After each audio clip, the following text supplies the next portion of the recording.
আসসালামু আলাইকুম। আমরা এখন যাচ্ছি দুষ্টু কোকিল ডাকে রে, দুষ্টু কোকিল ডাকে রে ডাক তুফান দেখতে যাইতেছি। তুফানের সময় যেতেই বাসায় যে তুফান নিব, আবহাওয়া খারাপ। আমাদের সাথে আছে টুয়েল ব্লগার, হ্যাঁ, যেখানে যাই সেখানেই ব্লগ করে। আমাদের ডক্টর স্যার পারভেজ, এও ডক্টর গুরু ঠিক করে। আর আমি বেকার, ঠিক আছে, এরকম বিষয় না। দেখ আমাদের সাথে থাকুন। আল্লাহ হাফেজ। তুফান তুফান মুভিটা দেখলাম আজকে, নিজের অভিজ্ঞতা থেকেই বলি, যতটুকু দেখছি অতটুকু থেকেই আমি বলি। ছবিটা আসলে অনেক সুন্দর হয়েছে, মানে জোস, মানে একটা অ্যাকশন মুভি।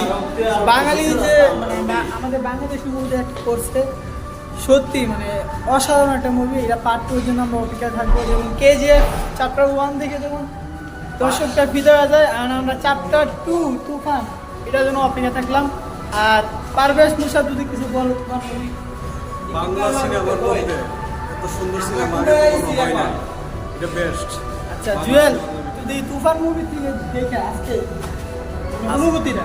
আজকের তুফান দেখে মনে হইলো যে না, বাংলাদেশ একটা মুভি হয়েছে। তবে তুফান 1-এ যাই দেখলাম, 2-র অপেক্ষা রইলাম। হ্যাঁ তুফান, হ্যাঁ এখন আমরা বাসা চলে যাবো। তুফান দিকে আমি তো ফিরে গেছি। ও তোর দেওয়া যায় না।